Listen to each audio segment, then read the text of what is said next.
Ambassador Texilk of the Galactic Confederation adjusted his breathing apparatus as the shuttle descended through Earth's atmosphere. The diplomat had spent 3 standard cycles preparing for this assignment, liaison to the newest and most controversial addition to the Confederation, humans. "Nervous, Ambassador?" chirped his assistant, Kavit, her translucent appendages fluttering. "Merely contemplating the peculiarities of our assignment," Texilk replied. "Humans are the first species from a Class 12 Death World to join the Confederation.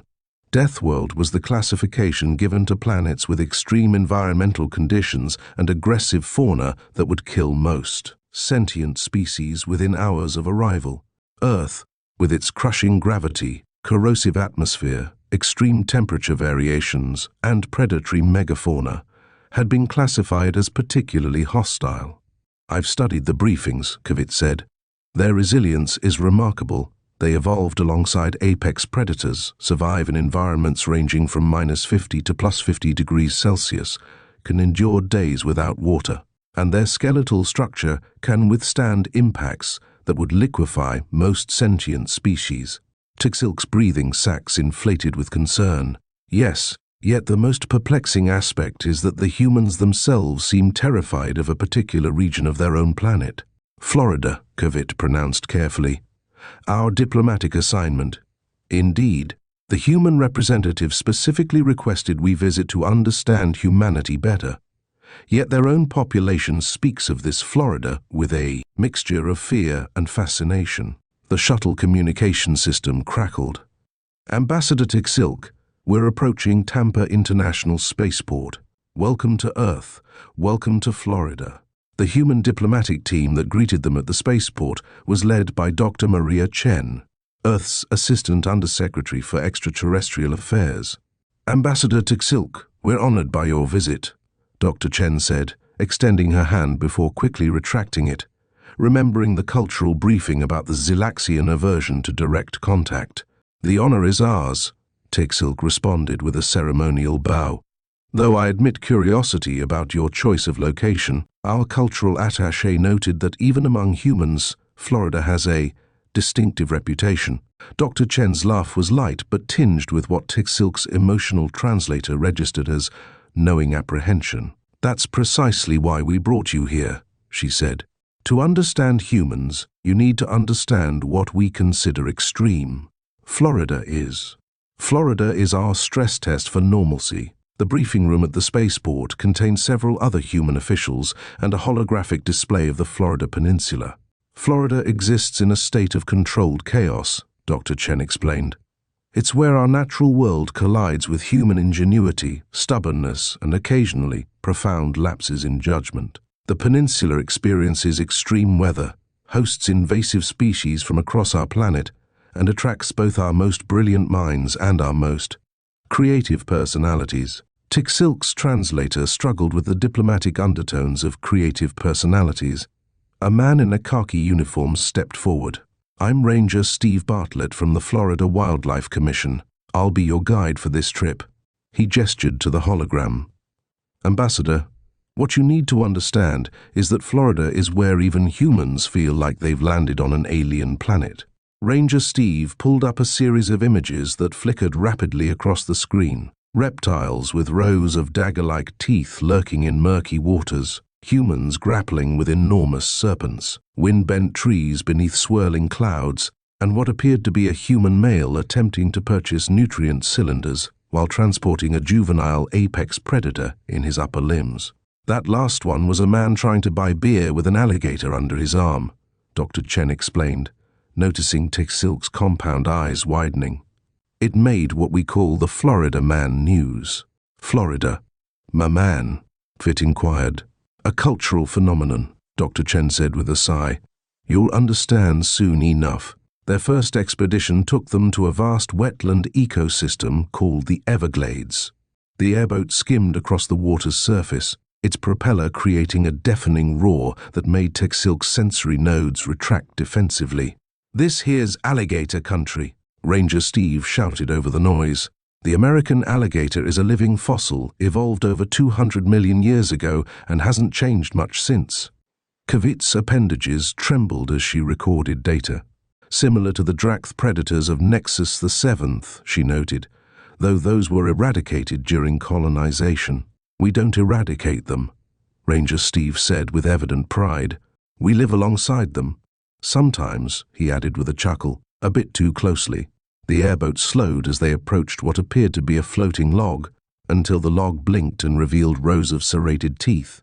That there's old Bertha, Ranger Steve said casually. About 16 feet long, probably around 80 years old. She's the queen of this section of the glades. Texilk's external moisture measurement apparatus registered an immediate increase in the human's perspiration, despite his casual demeanor. You fear this creature, Texilk observed.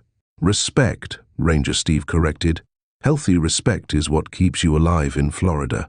As if on cue, the communications device on Ranger Steve's belt crackled. He listened intently, then shook his head. Change of plans, he announced.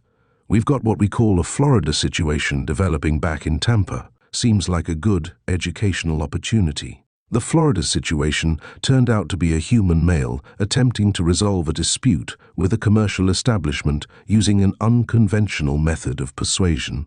He tried to pay for a submarine sandwich with a baby alligator, explained the local law enforcement officer, Officer Martinez. When the cashier refused, he threw it over the counter. Texilk's translator must have malfunctioned because the scenario described defied logical analysis. The human deliberately threw a juvenile apex predator at another human over a nutritional exchange dispute. Kavit clarified, her recording appendage working overtime. Welcome to Florida, Officer Martinez said with a shrug. This isn't even the strangest call I've had this week. From the safety of their official vehicle, they observed as specialized handlers carefully captured the disoriented alligator, while other officers detained the animated human male. I was just trying to support local business, the man shouted as he was guided into a law enforcement vehicle. That gator is legal tender in Pasco County. Look it up.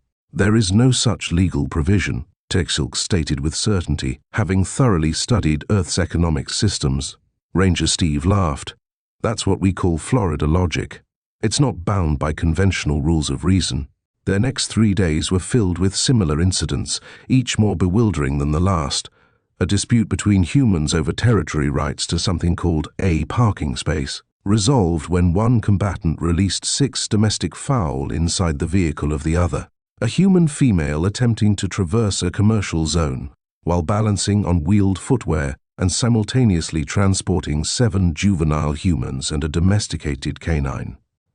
A gathering of humans intentionally provoking aquatic predators by dangling their lower appendages from floating recreational platforms despite prominent warning signage. The most perplexing aspect, Texilk noted in his diplomatic log that evening, is not that these incidents occur, but that other humans appear simultaneously alarmed by and accepting of them. On the 5th day of their expedition, the Regional Atmospheric Monitoring System issued alerts about a rapidly intensifying weather phenomenon called a hurricane. Category 3, possibly strengthening to 4, Dr. Chen explained during their emergency briefing. We've prepared secure accommodations for your delegation in the hurricane shelter. Texilk observed with fascination as the human population divided into distinct behavioral categories, some securing dwellings and evacuating, others gathering in commercial centers to acquire supplies, and a third group that appeared to be preparing celebratory gatherings. Hurricane parties, Ranger Steve explained. Some folks figure if they're going to lose power and be stuck inside for days, might as well make it fun. Your species deliberately celebrates the approach of potentially lethal weather systems? Kavit asked incredulously. Only in Florida, Dr. Chen said with resignation. The preparations reached a fever pitch as the storm approached. From their observation point at the Emergency Management Center, Texilk watched monitoring screens showing humans engaged in activities that his risk assessment training categorized as suicidally inadvisable. Recreational water activities in increasingly turbulent coastal areas, securing inadequate dwellings with materials clearly insufficient for the projected wind velocities, using personal transportation devices to move toward, rather than away from, the approaching storm.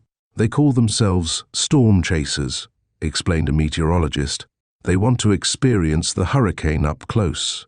For scientific purposes, Fit inquired hopefully. For social media content, the meteorologist replied. As the outer bands of the hurricane reached land, Tiksilk's delegation was relocated to the reinforced shelter.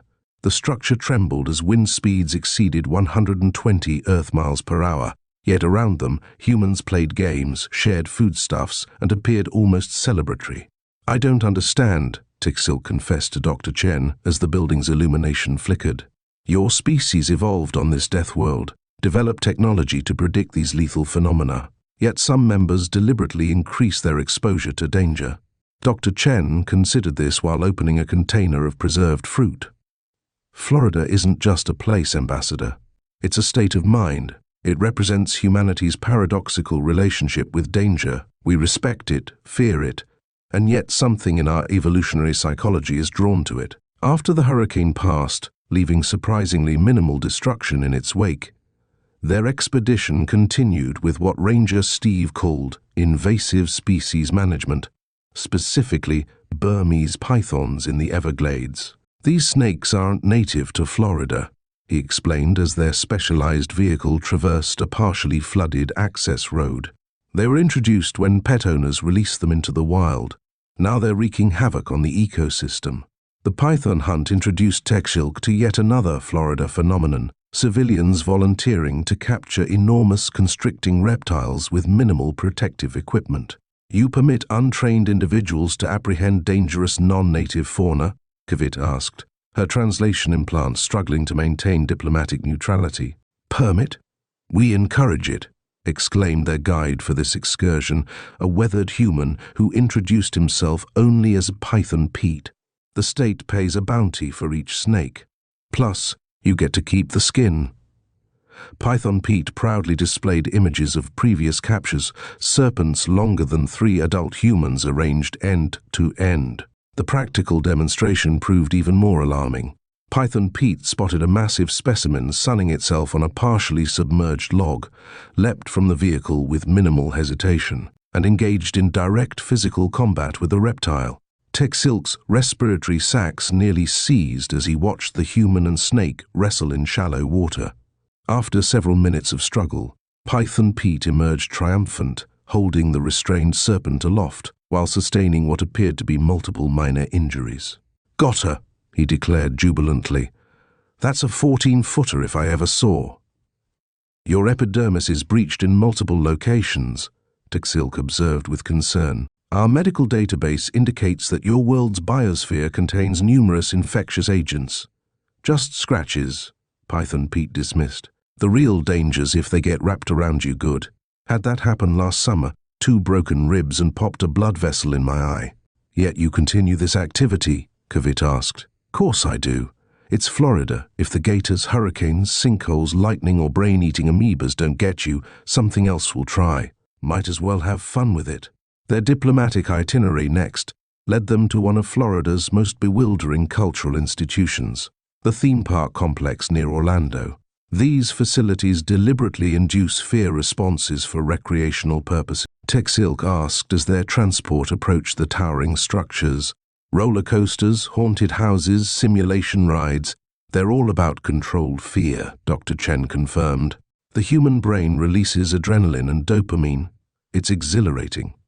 What followed was a day of observing humans voluntarily subjecting themselves to experiences their biological programming should categorize as life-threatening. Acceleration forces exceeding those of orbital insertion, simulated freefall from heights guaranteed to cause terminal biological disruption. Elaborate scenarios designed to trigger primal fear responses. Most perplexing was the humans' insistence that the delegation participate. I must respectfully decline, Tiksilk stated when presented with the safety restraints for a device called Scream Mountain. Xilaxian physiology cannot withstand such forces. The real revelation came while observing the human families navigating the crowded venues in oppressive heat, spending considerable resources on momentary experiences and decorative tokens. They save economic resources for standard cycles to spend them all in a few rotations, Kavit noted. watching a family purchase miniature replicas of their surroundings while standing in their surroundings. Florida tourism is its own special ecosystem, Ranger Steve explained. People come here to escape reality, even though the reality they're escaping is usually less dangerous than what they're running toward. Their final expedition took them to a coastal region of the peninsula for what Dr. Chen described as a relaxing conclusion to your visit. Tsilk remained skeptical of this characterization given previous experiences. The white sand beaches and cerulean waters initially appeared tranquil.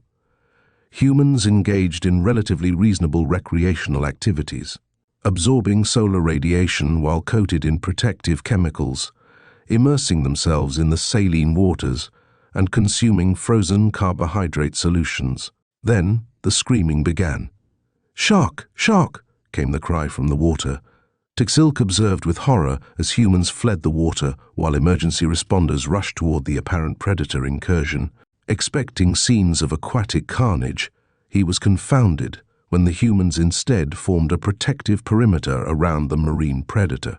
"It's a hammerhead, about 8 feet," reported one responder via communication device. "Looks like it's got fishing line wrapped around its fin. We're going to try to help it." "The Reed not assisting the predator?" Kivit asked in disbelief. "Florida's relationship with wildlife is complicated," Dr. Chen explained, as they watched several humans risk appendages to free the ensnared shark.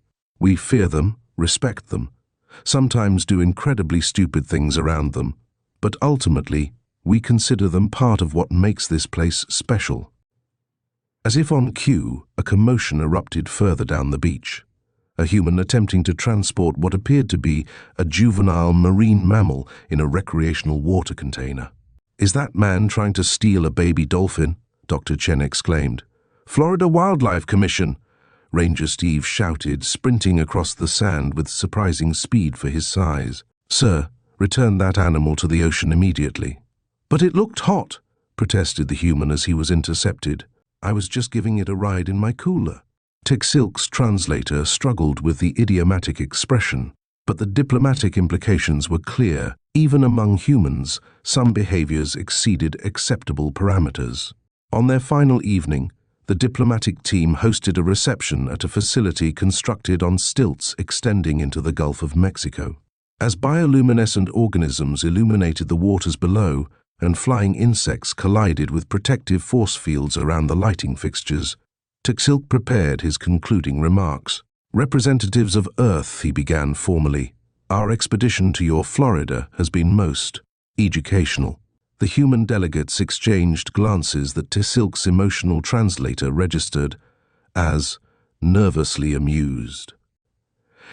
"In the Galactic Confederation, your species is categorized as Deathworlders, beings whose evolutionary crucible forged resilience beyond standard parameters. We expected strength, adaptability, and perhaps a certain comfort with environmental extremes." Tsilk's breathing sacs expanded as he considered his next words carefully. "What we did not expect was that even Deathworlders have environments they consider excessive. Florida has shown us that humans recognize their own capacity limits and then deliberately test them anyway." A ripple of laughter spread through the human delegation. "Ambassador," Dr. Chen said with a smile, "I think you've grasped something fundamental about humanity that many humans never understand about ourselves. We evolved to survive by respecting danger, but we thrive by challenging it." As if punctuating her statement, a thunderous explosion of light and sound erupted in the distance. Not weaponry, but what humans called fireworks being discharged from what appeared to be a moving aquatic vessel. "Is that legal?" Kivit inquired. "Absolutely not," confirmed Ranger Steve, already reaching for his communication device. "Excuse me while I report this." "Florida," Tsilk concluded in his formal address as Ranger Steve stepped away, "represents a microcosm of humanity's paradoxical relationship with its death world origins. You fear the very dangers you coexist with, simultaneously respecting and defying them. This duality, this Florida state of mind, may be your species' most remarkable adaptation." As their shuttle ascended from Tampa International Spaceport, Teksilk reviewed the expedition logs while Kavit finalized their official report to the Confederation Council. "Your final assessment, Ambassador?" Kavit inquired. Teksilk's compound eyes focused on the receding coastline below. Humanity's relationship with Florida is a microcosm of their relationship with their entire death world. They fear it, are fascinated by it, and continually test themselves against it. "And your recommendation regarding their Confederation membership?" "Approve, without reservation," Teksilk stated firmly. "Any species that can not only survive a Class 12 death world, but create recreational activities from its deadliest aspects possesses exactly the resilience the Confederation needs." As the shuttle achieved orbital velocity, Teksilk added a personal notation to his log: "If humans consider Florida extreme, yet continue to populate and visit it in increasing numbers, they may be the only species in the galaxy that actively seeks the very conditions they have evolved to fear. This represents either profound evolutionary wisdom or a peculiar form of collective madness. Perhaps both." "Setting course for Galactic Hub," announced the pilot. "Ambassador, the human delegation transmitted a final message for you." The communication appeared on Teksilk's personal device. "Next time, visit during spring break." Teksilk's translator could not fully interpret the emotional undertones of this message, but something in the phrasing made his carapace tighten involuntarily. Some aspects of Florida, he suspected, were best left unexplored, even by seasoned diplomats from the Galactic Confederation. 6 standard cycles later, the Galactic Confederation Council was reviewing Earth's integration progress when an urgent communiqué arrived from the Human Diplomatic Corps. "Ambassador Teksilk," announced Council Elder Zikatal, "it appears the humans are requesting your expertise again. Something about a cultural phenomenon called spring break that they believe warrants Confederation observation." Teksilk's breathing sacs constricted involuntarily. The final message from his Florida expedition had remained an unsolved enigma in his diplomatic records. "Is this spring break a meteorological event?" inquired another council member. "Unknown," Teksilk admitted. "But given our previous observations of Florida, I suspect it involves humans deliberately intensifying their exposure to already hazardous conditions." The council chamber's atmospheric synthesizers hummed as members contemplated this assessment. "Very well," declared Elder Zikatal. "Ambassador Teksilk, you will return to Earth, to Florida, and document this spring break for the Confederation archives." The diplomatic shuttle descended through Earth's atmosphere once more, this time approaching a coastal settlement identified as Panama City Beach. Teksilk noticed immediately that the human population density appeared to have increased exponentially since his last visit. "The demographic composition has shifted significantly," noted Kavit, who had insisted on accompanying the ambassador despite developing what the medical team diagnosed as Florida-specific anxiety responses. "Indeed," Teksilk agreed, observing the crowds below. "The population appears to consist primarily of humans in their post-adolescent developmental stage." Their shuttle landed at a designated diplomatic zone, where Dr. Chen waited with a team that included Ranger Steve and several new human specialists wearing apparel marked Campus Security. "Ambassador Teksilk," Dr. Chen greeted them, "thank you for responding to our invitation. We felt it important for the Confederation to understand this aspect of human culture, particularly as more young humans express interest in interstellar studies." "We are honored by your confidence," Teksilk replied formally, though his sensory appendages detected concerning atmospheric components, primarily ethanol vapors and synthetic scent markers in concentrations his suit classified as potentially disorienting. "What is the purpose of this spring break?" he inquired as their transport navigated through crowded thoroughfares filled with humans displaying minimal protective coverings despite the solar radiation. Dr. Chen exchanged glances with her colleagues. "Officially, it's an educational respite period, a break during the spring academic term when students can rest and rejuvenate. Unofficially," added one of the campus security humans, with a sound Teksilk's translator identified as a snort, "it's when young humans test the absolute limits of their mortality while documenting it all for social validation platforms. Their first observation point was an elevated structure overlooking the coastline. The scene below defied TechSilk's comprehension. Thousands of humans concentrated in a space his safety protocols calculated could reasonably accommodate hundreds, most engaged in activities that appeared to maximize rather than minimize risk exposure. They're deliberately impairing their neurological functions, Kavit observed with academic detachment that couldn't quite mask her horror. While surrounded by predator-inhabited waters, exposure to cancer-inducing radiation, and at densities that facilitate pathogen transmission. Spring break, confirmed Ranger Steve.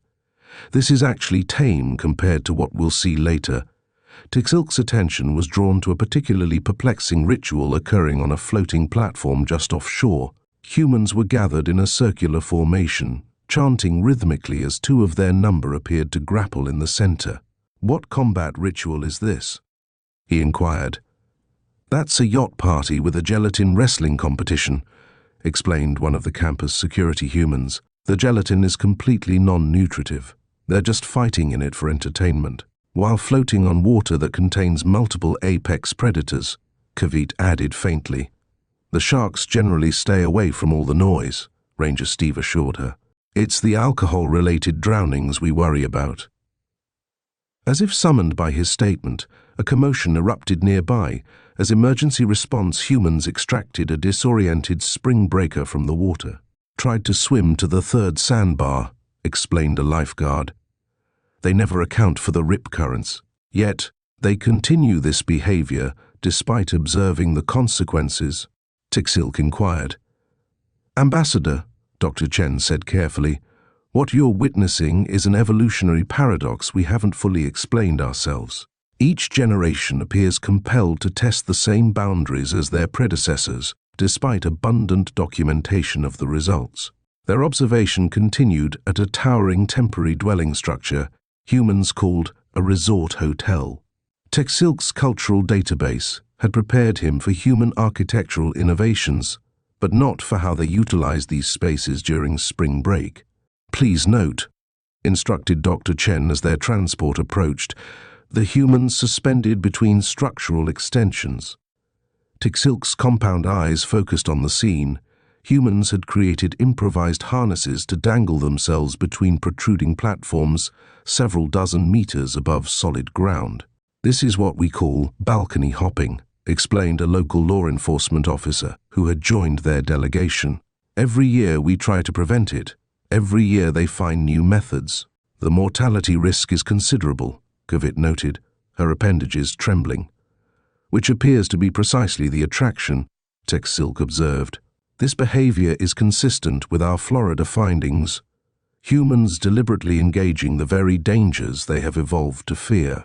Their diplomatic observation was interrupted by a loud commotion several levels above. A human was attempting to transport an unauthorized aquatic creature to an elevated water containment vessel.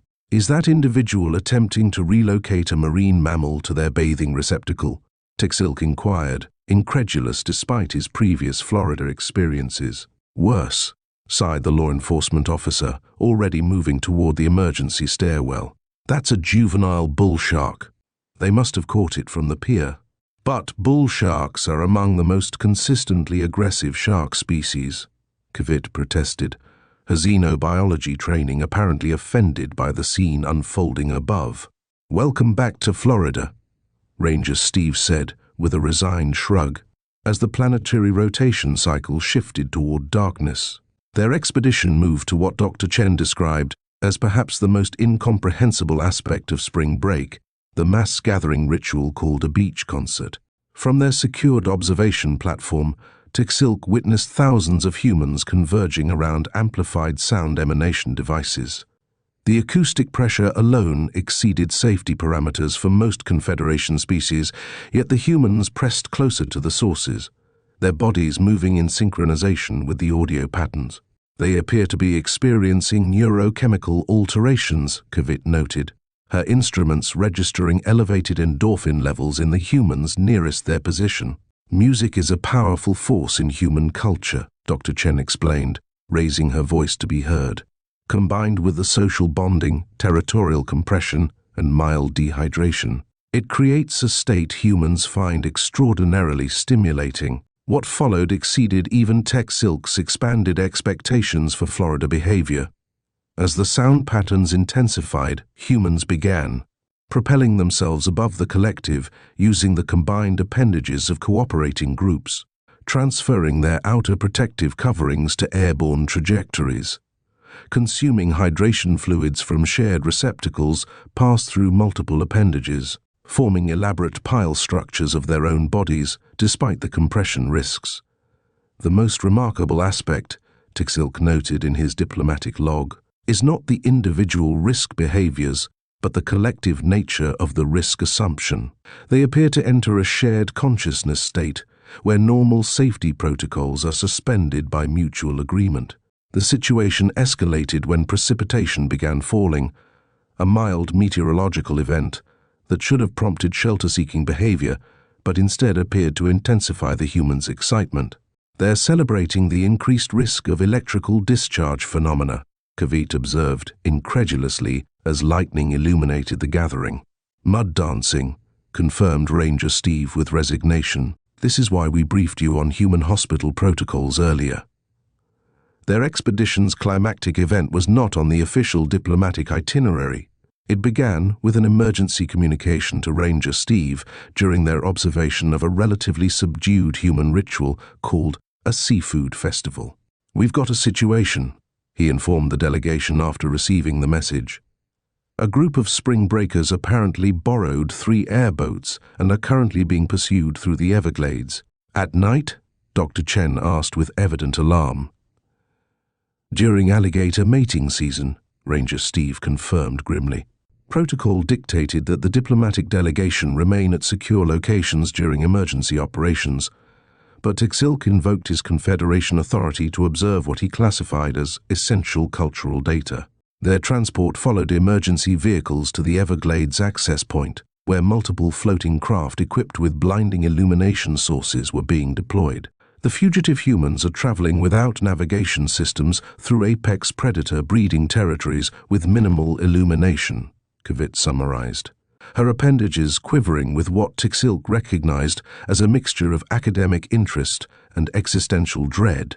The pursuit unfolded across the darkened wetlands, a chaotic scene of floodlights cutting through cypress forests as the absconding spring breakers led authorities through increasingly shallow and treacherous water passages. "They'll ground the airboats at this depth," predicted a wildlife officer. "That's where the males congregate," added another, checking thermal imaging devices. "We're registering at least 20 adult bull gators in the next section." The inevitable conclusion came when the stolen airboats indeed became stranded in the shallows.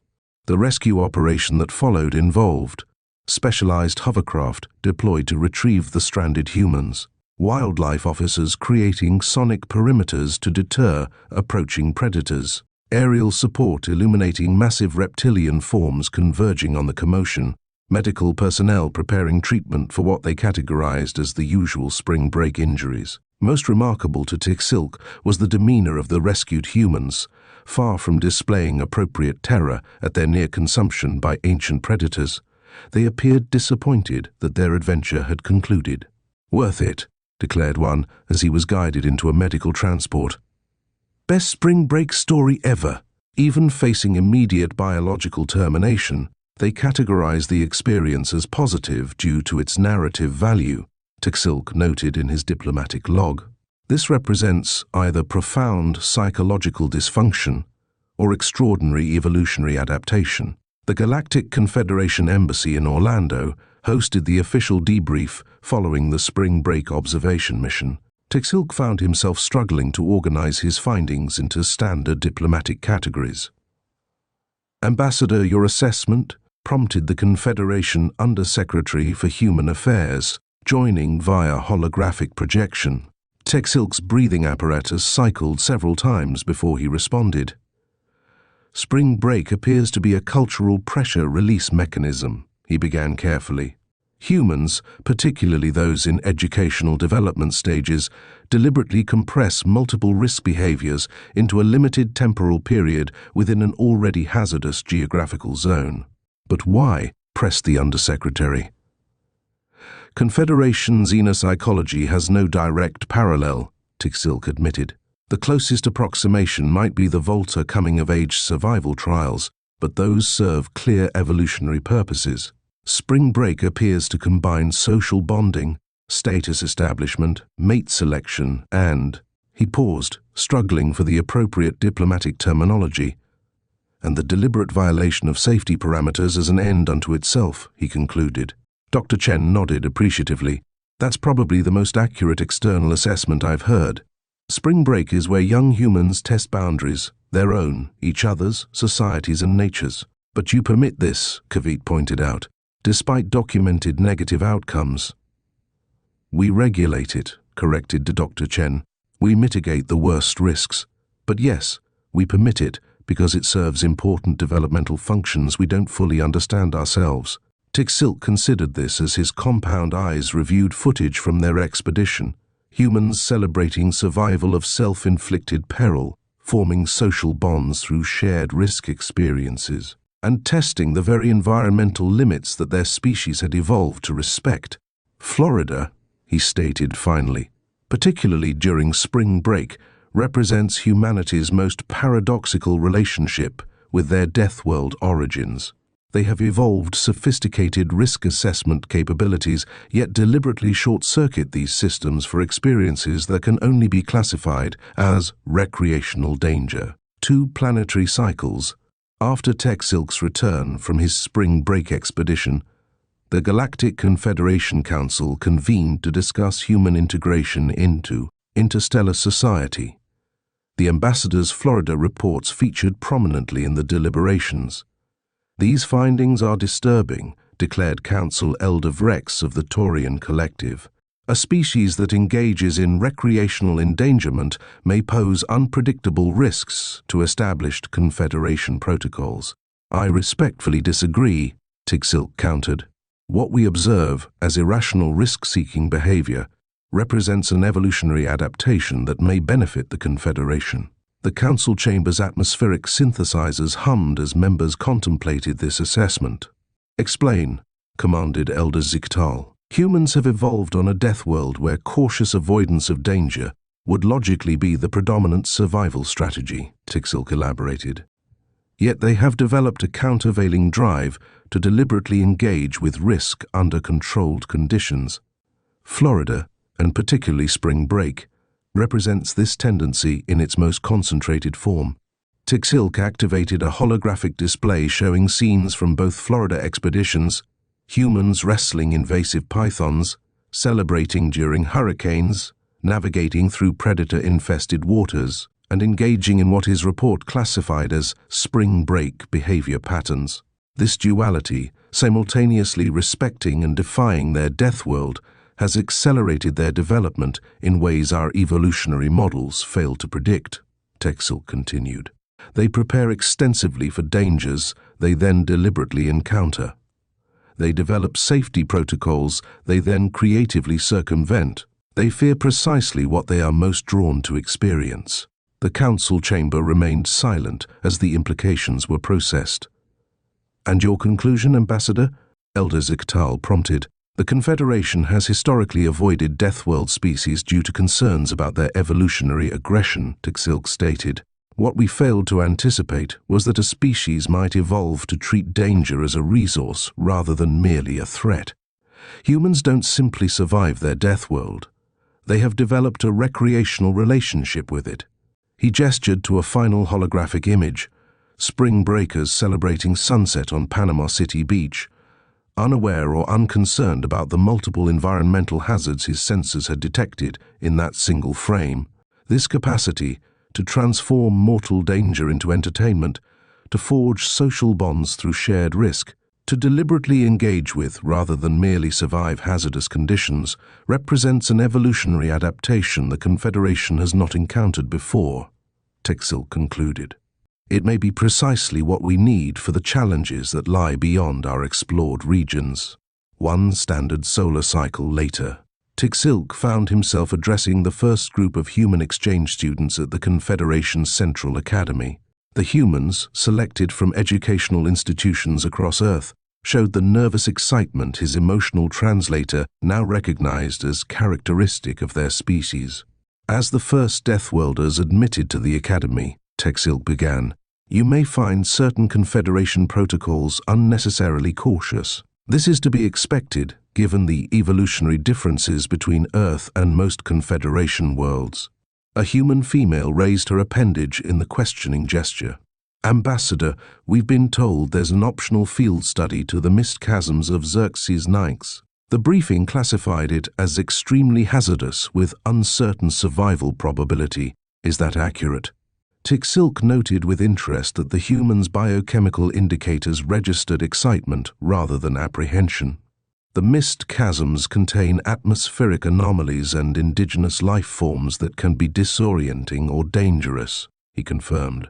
Most species consider the expedition suitable only for specialized research teams with extensive preparation. The human students exchanged glances that his translator identified as anticipatory. Is there a sign-up sheet? Asked another student. Texilk's breathing apparatus cycled as he recognized the familiar pattern. Humans seeking, rather than avoiding potentially hazardous conditions. Their evolutionary responses triggering not retreat, but engagement.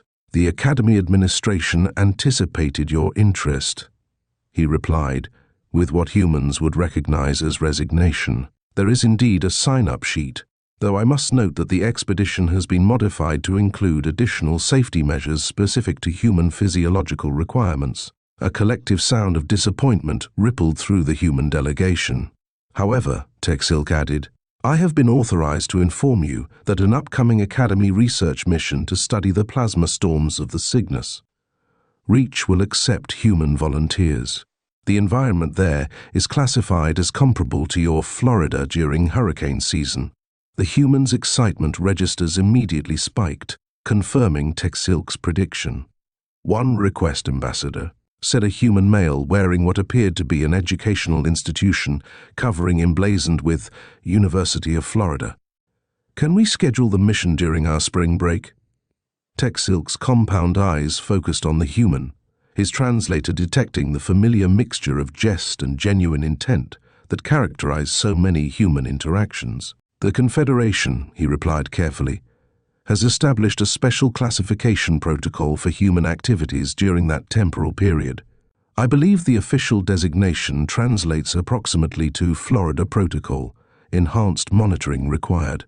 Laughter spread through the human delegation, the sound Texilk had come to associate with their species' most paradoxical trait, finding joy in the very dangers they had evolved to fear. As the orientation continued, Texilk added a final note to his ongoing human integration report. The Deathworlders' relationship with danger continues to evolve as they encounter new environments. What remains consistent is their tendency to categorize even the most hazardous experiences as either scientific opportunities or recreational challenges. This duality, respecting danger while deliberately engaging it, may represent humanity's most valuable contribution to Confederation exploration. He paused, then added, However, I strongly recommend against scheduling any critical Confederation activities during the temporal period humans designate as spring break. Some aspects of Florida are best not exported to the wider galaxy.